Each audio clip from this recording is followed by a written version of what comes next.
A verdade mais importante sobre tudo isso é simples, ao mesmo tempo, poderosa. Na imensa maioria das vezes, o melhor exorcismo não é um ritual assustador, e sim viver em estado de graça. Quando a pessoa volta para Deus com sinceridade, confessa, participa da missa, reza e se alimenta da palavra, muita coisa que parecia nuvem negra desmancha como fumaça no vento. O próprio padre explica que, de cada 100 casos que chegam cheios de medo e suspeitas, só uns poucos acabam sendo algo realmente extraordinário. O restante costuma ser tentação, angústia, feridas emocionais, desorganização espiritual e um coração cansado que ficou vulnerável. E antes de continuar, já deixa registrado o seu apoio aqui, se inscreve no canal e curte o vídeo. Isso ajuda demais o conteúdo a chegar em mais gente. E você não perde os próximos episódios, porque esse tema tem detalhe que ninguém conta do jeito certo. Agora sim, vamos por partes. O padre deixa claro que ele nem está mexendo com o diabo como a imaginação popular gosta de pintar. Ele está em formação para exorcista para conhecer um mundo que ele chama de angélico, entender o que é de fato a ação do mal e principalmente ajudar pessoas que chegam até ele com relatos difíceis. Ele foi incentivado por um exorcista experiente, Padre Duarte Lara, que enxergou nele um dom específico, a alegria.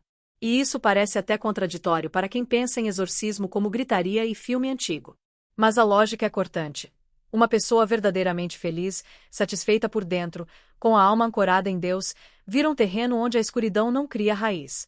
Tristeza prolongada, desesperança, amargura, abandono da fé, isso sim abre portas, porque o mal trabalha como um vendedor insistente. Oferece pensamentos, sugestões, tentações, e vai esperando a pessoa aceitar. Daí ele explica algo que muda a chave do assunto. Exorcismo, no sentido mais amplo, é expulsar a ação do mal. E, para a fé católica, todo batizado já carrega uma luz. Onde a luz entra, as trevas não vencem. É como uma vela acesa no quarto escuro, a escuridão não briga, ela simplesmente recua.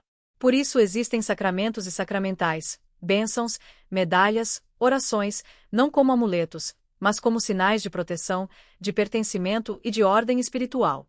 A ação ordinária do mal, ele diz, é a tentação, a sugestão, a provocação, a ideia que parece sua, mas empurra para longe do bem. E existem os modos extraordinários, que são raros, mas reais. Ele fala da possessão, quando o mal toma as faculdades da pessoa. Fala da obsessão, que atua muito na mente e nos pensamentos. Fala da infestação, quando a perturbação se manifesta em lugares, objetos, ambientes. Fala da vexação, que seria um ataque por fora, ferindo, assustando, causando danos e pavor. Ele usa uma imagem simples, como se a pessoa fosse uma casa. A vexação é como alguém atacando a parede por fora. A obsessão é como alguém gritando na porta, insistindo para entrar. A possessão é como se alguém invadisse, amarrasse o morador e tentasse agir como dono. É pesado. Mas ele insiste. Isso não é para virar espetáculo, e a igreja é extremamente cautelosa, justamente para não confundir doença, trauma e sofrimento psicológico com fenômenos espirituais. Por isso existe um processo sério. O padre exorcista precisa ser nomeado pelo bispo diocesano, não é título que a pessoa pega por conta própria. E, quando um caso parece grave, não se faz nada sozinho.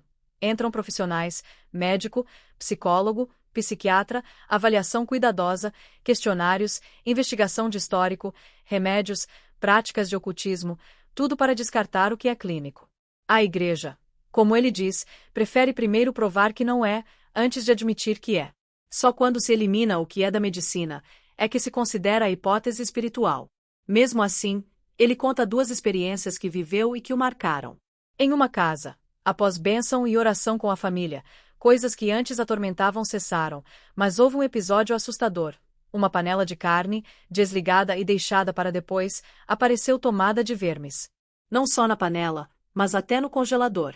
Ele entende isso como uma manifestação para deixar claro que algo foi expulso, um último estalo antes do silêncio. Em outra casa, durante a oração, um cachorro grande rosnava e golpeava uma porta de lata com força, como se enfrentasse algo invisível.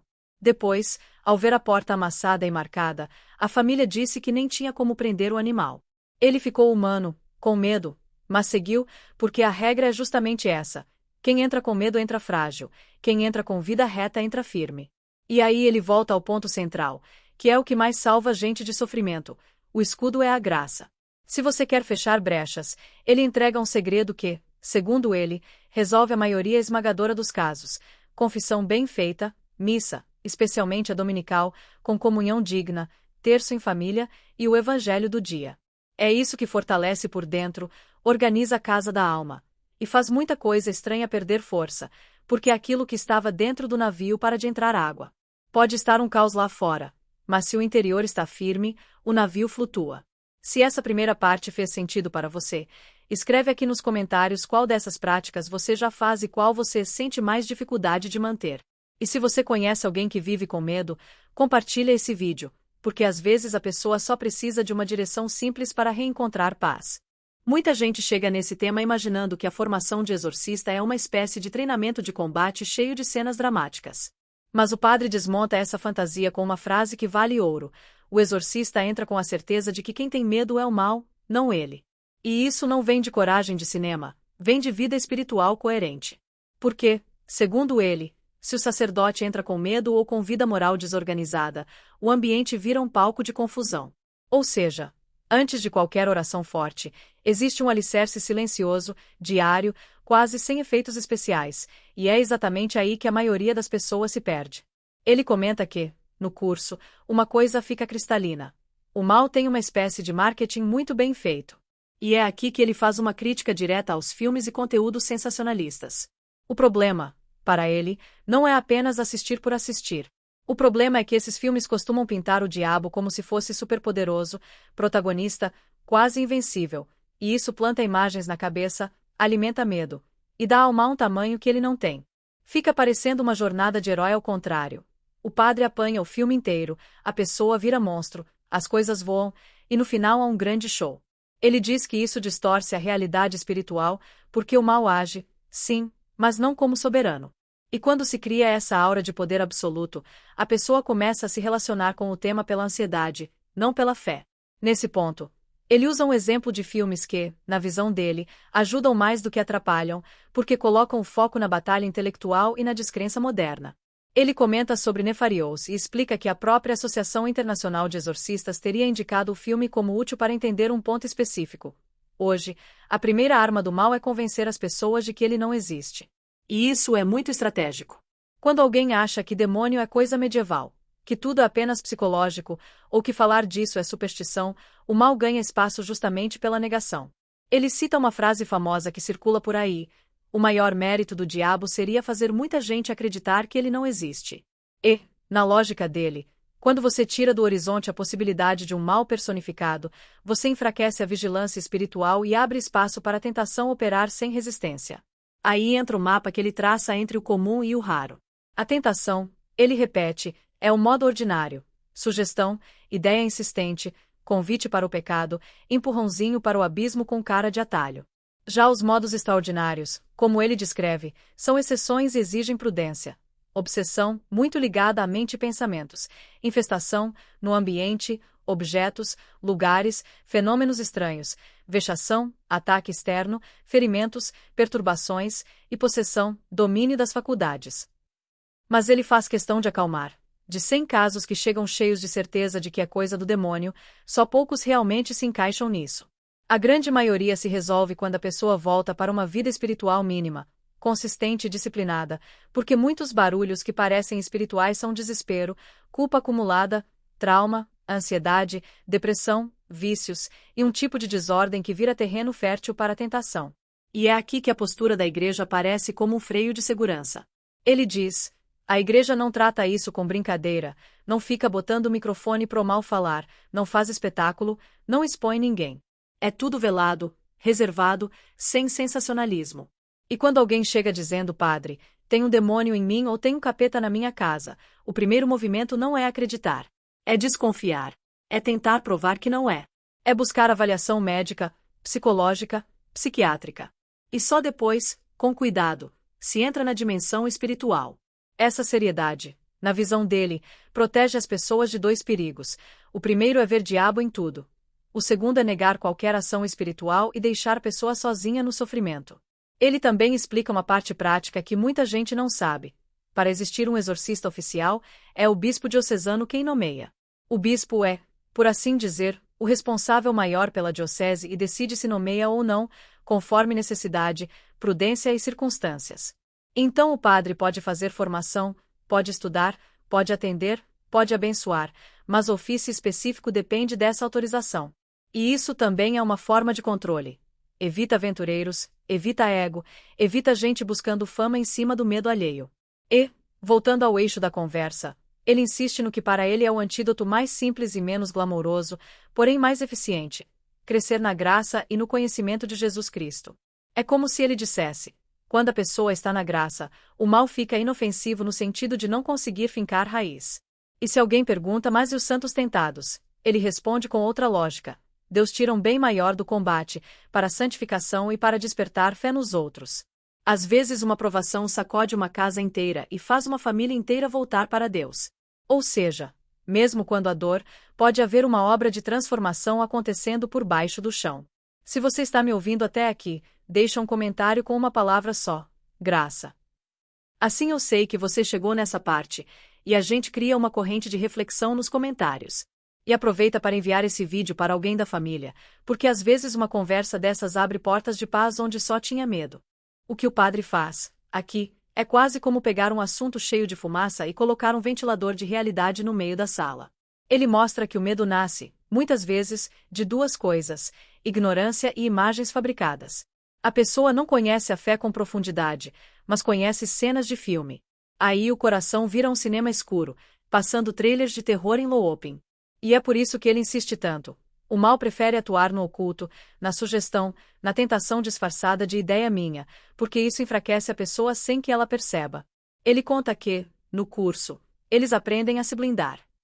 E essa blindagem não é superstição, não é objeto mágico, não é ritual inventado. É disciplina espiritual. Ele afirma que quem vive com medo de o diabo aparecer, puxar o lençol, derrubar coisa dentro de casa, está olhando para o lado errado. Porque, na maioria das vezes, o mal não perde tempo fazendo espetáculo. Ele tenta ganhar a mente, derrubar a esperança, alimentar o pecado, instalar rancor, vício, desânimo, e a pessoa vai se apagando por dentro. E isso, sim, é devastador. Ao mesmo tempo, ele não nega os casos estranhos. Ele descreve sinais típicos de infestação: barulhos, móveis que parecem se mover, portas batendo, vozes, choros, objetos caindo, sensação de presença. Ele fala dessas coisas com uma sobriedade quase clínica, sem festa, sem exagero, como quem diz: pode acontecer, mas calma. Primeiro a gente descarta o que é natural.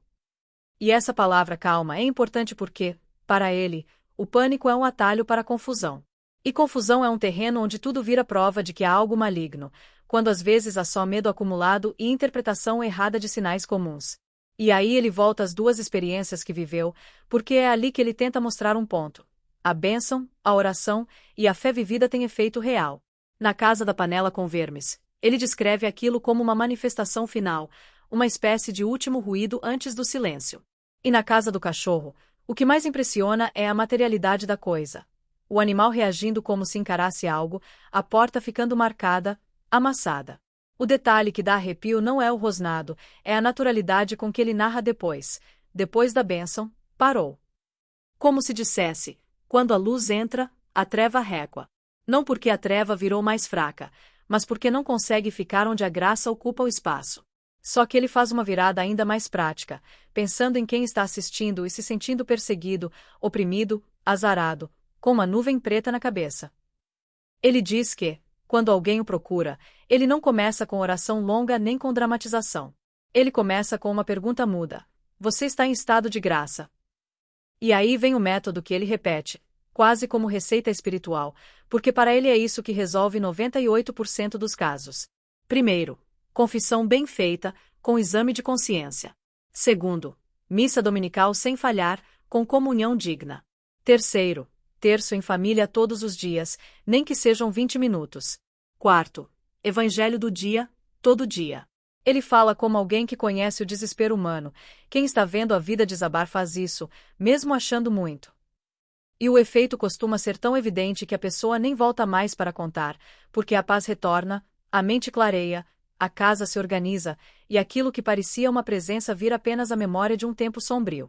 Ele ainda dá uma razão que muita gente não considera.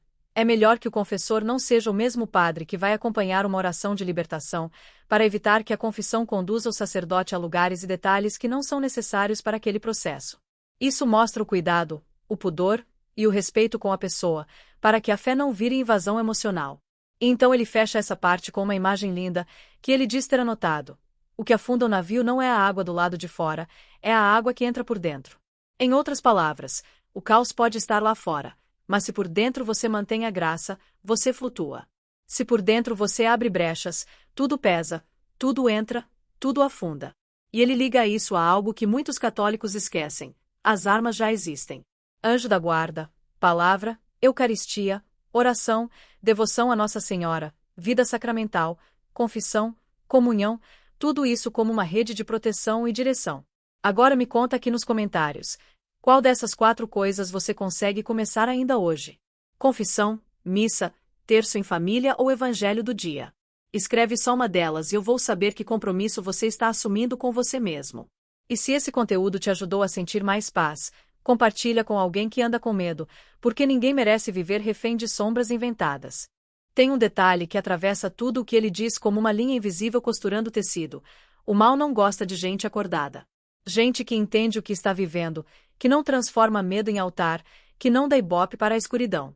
Por isso ele bate tanto na tecla do conhecimento. Não basta só sentir. É preciso compreender. Quando a pessoa sabe o que é tentação, ela para de confundir pensamento intrusivo com condenação. Quando ela entende o que é vida sacramental, ela para de buscar solução em atalhos místicos e volta para o essencial. E quando ela entende a seriedade da igreja, ela para de procurar espetáculo e começa a procurar cura. Ele chega a dizer algo que pode soar duro para quem assiste de fora: a igreja é incrédula no início. Não no sentido de negar Deus, mas no sentido de não aceitar qualquer relato como prova imediata de ação demoníaca. Essa incredulidade inicial é uma proteção dupla: protege a pessoa de cair em paranoia e protege a fé de virar um circo. Porque se todo sofrimento virasse possessão, a medicina seria descartada e as famílias seriam empurradas para um pânico permanente. E é exatamente nesse pânico que a tentação fica mais eficiente. A pessoa começa a viver como caçadora de sinais, e o coração perde o eixo. Por isso o padre explica o passo a passo do discernimento, mesmo que de forma indireta. Existe um questionário, existe investigação de hábitos, remédios, histórico, envolvimento com ocultismo, situações traumáticas, e uma avaliação com profissionais. Só depois disso é que se considera qualquer intervenção mais específica. Ele frisa que exorcismo verdadeiro não é assunto de curiosidade. É algo que envolve dignidade humana, fragilidade, risco de sugestão, risco de histeria coletiva, e por isso a igreja mantém silêncio e reserva. Quem passa por isso, geralmente não sai contando. Não vira conteúdo. Vira vida. Ele também esclarece, com muito cuidado, que há uma diferença enorme entre uma pessoa emocionalmente descompensada e um caso extraordinário. Gritos, surtos, crises, explosões, podem aparecer e até se misturar com linguagem religiosa, mas isso não significa possessão. Ele diz que muitas vezes uma oração simples, uma bênção, um direcionamento espiritual, já traz melhora rápida. E isso é um sinal importante. Quando a paz volta com facilidade, geralmente era tempestade humana. Quando há resistência em comum, fenômenos consistentes, linguagem e reações que escapam do padrão, aí se investiga com mais profundidade. Mas sempre com prudência. E aqui entra um ponto que ele menciona e que vale para qualquer pessoa, mesmo quem nunca ouviu falar de exorcismo: a descrença total virou uma porta aberta moderna. Não porque não acreditar automaticamente traga algo ruim, mas porque a pessoa perde a dimensão espiritual do que vive. Ela reduz tudo à química, a impulso, a acaso. E quando a vida aperta, ela fica sem ferramentas internas. Sem oração, sem confissão, sem uma referência moral sólida, sem comunidade. Aí as tentações ganham terreno como erva daninha em quintal abandonado. O padre insiste que o catecismo afirma a existência de um mal personificado, de um tentador, e aponta até para o Pai Nosso. Não nos deixes cair em tentação, mas livra-nos do mal. Para ele, isso não é poesia. É um lembrete diário de vigilância. Aí ele volta a falar do medo do diabo, que é um medo muito comum. Ele diz que, curiosamente, quando o mal se manifesta de modo extraordinário, a graça de Deus se manifesta junto, e o final tende a ser o mesmo: o mal é retirado. Ele menciona algo que aparece em relatos e até em filmes, mas que ele trata como realidade temida. Em alguns casos, o mal implora para não ser mandado para o inferno. Ele não entra em detalhes, não faz espetáculo, mas dá a entender que existe uma hierarquia de sofrimento até para aquilo que é trevas. E essa menção serve para uma coisa: reduzir a arrogância do medo. Porque se o mal teme a ação de Deus, então o fiel não deveria viver como se o mal fosse o dono do mundo. Só que, de novo, ele puxa o foco para o cotidiano. E é aqui que ele praticamente prega uma catequese simples: o estado de graça é a maior blindagem. Não é porque a vida vira perfeita. É porque a pessoa deixa de ser casa abandonada e vira casa habitada. E casa habitada tem luz, tem oração, tem ordem, tem presença. Ele fala da devoção ao anjo da guarda como uma amizade profunda, não como frase pronta. Ele fala da palavra como alimento, não como enfeite. Ele fala da missa e da comunhão como escudo real, não como hábito social. E ele fala do pecado mortal como uma brecha séria, que deve ser fechada com confissão. O recado é: não é preciso viver apavorado. É preciso viver atento. E talvez o pedaço mais impactante seja quando ele diz que, depois que a pessoa faz esse caminho simples, quase sempre tudo se resolve e ela nem volta mais. Não porque o padre perdeu o cliente, mas porque a pessoa encontrou o eixo. É como se ela tivesse voltado a respirar direito depois de muito tempo prendendo o ar. Se essa parte te ajudou a entender melhor a diferença entre medo e discernimento, comenta aqui. Você já viveu alguma situação estranha em casa ou na sua vida que você não soube explicar na época? Conta de forma breve, sem expor ninguém, porque sua história pode ajudar outra pessoa a perceber que não está sozinha. E confere uma coisa: muita gente assiste os vídeos do canal e não é inscrita. Dá uma olhadinha agora se você já está inscrito mesmo, e se não estiver, se inscreve e ativa as notificações para receber aviso quando sair vídeo novo. E no fim, o que esse padre está entregando não é um manual de como enfrentar coisas assustadoras, mas um mapa de retorno ao essencial. Ele começa falando de formação de exorcista, mas termina mostrando que o centro de tudo é a vida espiritual cotidiana, sem glamour, sem palco e sem pânico. A formação, para ele, existe para conhecer o mundo angélico, entender com seriedade como a igreja discerne casos, e acompanhar pessoas com prudência, sem transformar dor em espetáculo. E ele reforça, várias vezes, que ninguém deveria se aproximar desse assunto com curiosidade mórbida, porque a curiosidade sem fé vira medo, e o medo sem disciplina vira confusão. O ponto que mais quebra o imaginário popular é aquele: alegria pode ser um exorcismo silencioso. Não no sentido de fingir que está tudo bem, mas no sentido de ter um coração tão enraizado na graça que a tristeza não vira moradia permanente. Ele diz que existe uma diferença enorme entre uma alma entristecida e uma alma entregue ao desespero. A primeira sofre, mas ainda procura luz. A segunda começa a achar que a escuridão é o único teto possível. E é aí que a tentação encontra espaço para repetir mentiras.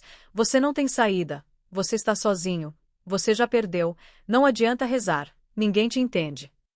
E, para ele, essa repetição é uma guerra intelectual, muito mais do que uma guerra de barulhos e objetos caindo.